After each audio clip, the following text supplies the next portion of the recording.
Bismillahirrahmanirrahim. Assalamualaikum warahmatullahi wabarakatuh. Semangat pagi dan salam sejahtera buat kita semua. Ketemu lagi dengan saya, Haris Irianto, Widya Iswara BPSDM Provinsi DKI Jakarta. Pertemuan kita pada hari ini adalah membahas tentang materi penyusunan rencana kerja dan anggaran pelayanan publik. Saya akan coba menjelaskan tentang deskripsi singkat tentang materi penyusunan rencana kerja anggaran pelayanan publik. Mata pelatihan ini bertujuan untuk membekali Bapak dan Ibu agar mampu menyusun rencana kerja anggaran pelayanan publik melalui proses pembelajaran yang meliputi penjelasan singkat tentang mekanisme penyusunan perencanaan pembangunan, proses mengidentifikasi inisiatif kegiatan sesuai tugas pokok dan fungsinya, dan melakukan praktek atau latihan menyusun rencana kerja dan anggaran pelayanan publik. Hasil yang belajar yang kita harapkan pada pertemuan kali ini adalah setelah mengikuti pembelajaran mata pelatihan ini, Bapak dan Ibu diharapkan mampu menyusun rencana kerja dan anggaran pelayanan publik sesuai dengan tugas pokok dan fungsi Bapak Ibu di tempat atau organisasi masing-masing. Sedangkan indikator hasil belajar yang pertama adalah mampu menjelaskan mekanisme perencanaan pembangunan, yang kedua mampu mengidentifikasi inisiatif kegiatan baru sesuai dengan tugas pokok dan fungsinya, dan sedang yang ketiga adalah mampu menyusun rencana kerja dan anggaran pelayanan publik. Ada 3 materi pokok di dalam pembelajaran kali ini. Yang pertama adalah perencanaan pembangunan nasional dan penganggaran. Yang kedua adalah mekanisme penyusunan APBN dan APBD. Yang ketiga adalah penyusunan rencana kerja anggaran pelayanan publik. Sedangkan submateri dari materi yang pertama, perencanaan pembangunan nasional. Yang kedua, sistem perencanaan pembangunan nasional dan daerah. Yang ketiga, integrasi perencanaan pembangunan nasional dan daerah. Yang keempat, proses perencanaannya. Sedangkan yang kelima, konsepsi penganggaran. Materi pokok yang kedua adalah mekanisme penyusunan APBN dan APBD. Sub materi pokoknya adalah pertama, pentingnya penyusunan rencana kerja anggaran atau kita singkat dengan RKA. Yang kedua, mekanisme penyusunan APBN, dan yang ketiga, mekanisme penyusunan APBD. Sedangkan materi ketiga, sub materi pokoknya adalah penyusunan rencana kerja anggaran kementerian dan lembaga, dan yang kedua adalah penyusunan rencana kerja anggaran organisasi. Bapak dan Ibu, dalam sistematika penyajian yang akan saya sampaikan pada kali ini adalah yang pertama tentang latar belakang, yang kedua dokumen perencanaan, yang ketiga regulasi perencanaan dan penganggaran, yang keempat penyusunan rencana kerja anggaran, yang kelima praktek penyusunan rencana kerja anggaran pelayanan publik, dan yang keenam nanti kita lakukan presentasi atau diskusi kelompok. Selanjutnya adalah latar belakang penyusunan rencana kerja dan anggaran. Ada 3 bagian yang bisa dijelaskan di dalam kenapa menjadi penting dalam penyusunan rencana kerja dan anggaran. Yang pertama, rencana kerja dan anggaran pelayanan publik merupakan dokumen penganggaran yang wajib disusun oleh menteri atau pimpinan lembaga atau kepala SKPD selaku pengguna anggaran dan bagian anggaran yang dikuasainya. Yang kedua, penyusunan rencana kerja anggaran kementerian lembaga atau SKPD merupakan bagian dari penyusunan rancangan anggaran pendapatan dan belanja negara dan atau rencana anggaran pendapatan dan belanja daerah yang dilakukan setiap tahun. Yang ketiga, penyusunan RKKL atau SKPD dilakukan berdasarkan pagu anggaran kementerian lembaga dan SKPD yang ditetapkan oleh Menteri Keuangan atau Gubernur. Pagu anggaran kementerian lembaga atau SKPD disampaikan oleh Menteri Keuangan atau Gubernur kepada setiap kementerian lembaga atau SKPD. Ada beberapa dokumen dalam perencanaan pembangunan.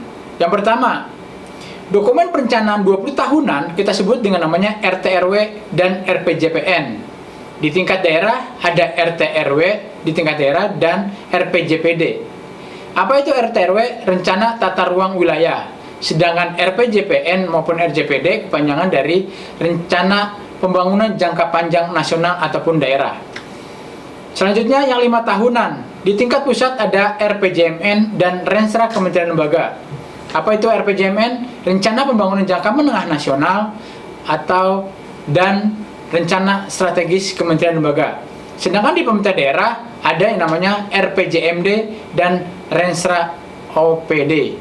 RPJMD adalah kepanjangan dari Rencana Pembangunan Jangka Menengah Daerah, sedangkan Renstra ada Rencana Strategis Organisasi Perangkat Daerah. Sedangkan 1 tahunan dokumennya terdiri dari di pemerintah pusat, ada rencana kerja pemerintah, ada rencana kerja kementerian lembaga, dan ada rencana kerja anggaran kementerian lembaga. Sedangkan di pemerintah daerah ada yang namanya rencana kerja pemerintah daerah, ada rencana kerja organisasi perangkat daerah, dan rencana kerja anggaran organisasi perangkat daerah. Apa aja regulasi yang ada di dalam penyusunan perencanaan dan penganggaran? Yang pertama adalah Undang-Undang Dasar 1945 Pasal 20, Pasal 23, Pasal 31, dan Pasal 33. Sedangkan selanjutnya di Undang-Undang Nomor 13 Tahun 2003 tentang Keuangan Negara. Selanjutnya ada Undang-Undang Nomor 25 Tahun 2004 tentang Sistem Perencanaan dan Penganggaran Nasional. Sedangkan selanjutnya ada Undang-Undang Nomor 23 Tahun 2014 tentang Pemerintahan Daerah. Di dalam Peraturan Pemerintah Nomor 90 Tahun 2010 juga disebutkan tentang penyusunan rencana kerja anggaran kementerian dan lembaga. Dan turunannya dari PP tersebut ada yang kita sebut dengan namanya Peraturan Menteri Keuangan Nomor 208-PMA.02/2019 tentang petunjuk penyusunan dan penelaahan RKA KL dan pengesahan DIPA. Setelah itu juga ada namanya Permenq 69-PMK02 tahun 2019 tentang standar biaya masukan. Sedangkan Permenq nomor 78 PMK02-2019 tentang standar biaya masukan tahun 2020. Ada lagi peraturan perundang-undangan dari Peraturan Menteri Dalam Negeri nomor 86 tahun 2017 tentang tata cara perencanaan, pengendalian, dan evaluasi pembangunan daerah, dan evaluasi perencanaan atau evaluasi rancangan peraturan daerah tentang RPJPD, RPJMD, dan perubahan RPJPD, RPJMD, dan RKPD. Yang terakhir adalah keputusan Direktur Jenderal Pembendaraan nomor Kep 211-PB-2018 tentang kodifikasi segmen akun pada bagan akun standar. Ada 4 pendekatan di dalam proses perencanaan. Yang pertama, pendekatan politik. Nah, ini berkaitan dengan pemilihan presiden atau kepala daerah yang menghasilkan rencana pembangunan hasil proses politik, khususnya penjabaran dalam visi dan misi yang dijabarkan dalam RPJMN maupun RPJMD. Yang kedua, proses teknokratis, menggunakan metode dan kerangka berpikir ilmiah oleh lembaga atau satuan kerja yang secara fungsional bertugas untuk menyusun perencanaan pembangunan.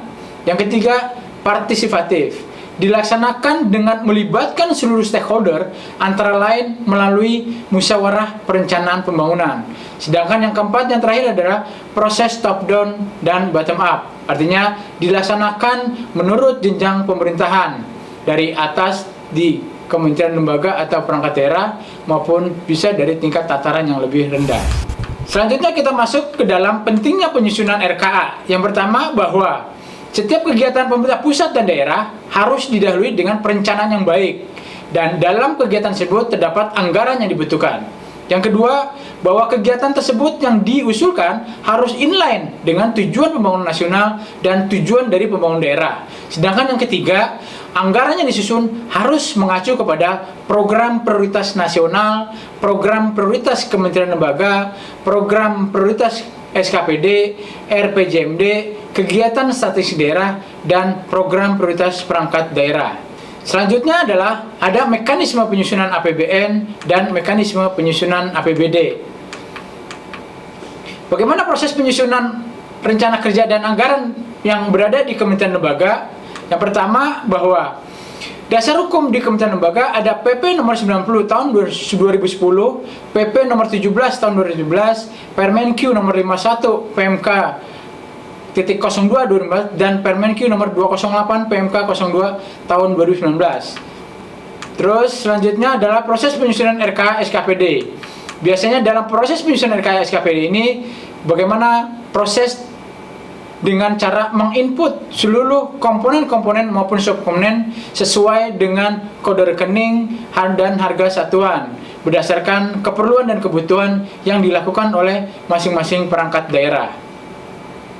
Ada beberapa hal yang menjadi perhatian di dalam penyusunan RKA-KL. Yang pertama, dibatasi tentang penyelenggaraan rapat yang bersifat internal, apakah rapat dinas, seminar maupun pertemuan atau lokakarya, yang bisa dilakukan dengan sangat penting maupun sederhana. Terus dibatasi juga tentang pembangunan gedung yang tidak merupakan bersifat layanan publik.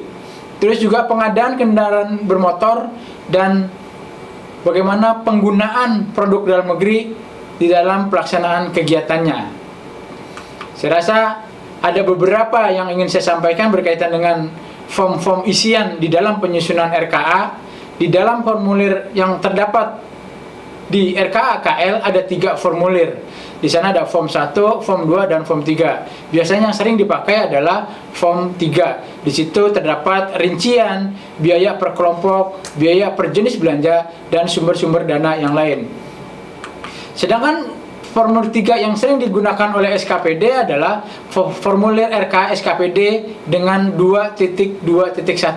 Biasanya digunakan untuk merencanakan belanja langsung dari setiap kegiatan yang diprogramkan. Nanti Bapak Ibu kita sama-sama melihat bagaimana proses penyusunan RKA KL di tempat Ibu Bapak masing-masing. Itu aja yang bisa saya sampaikan pada kali ini. Sebelum ditutup dengan ucapan Alhamdulillah, saya mengomentari tentang apa yang disampaikan Kiai Haji Abdullah Giri Mestiar. Awalilah setiap pekerjaan dengan perencanaan yang baik, karena gagal dalam merencanakan sama dengan merencanakan kegagalan. Demikian yang dapat saya sampaikan. Terima kasih atas perhatian dan kerjasamanya. Billahi taufiq walhidayah. Assalamualaikum warahmatullahi wabarakatuh.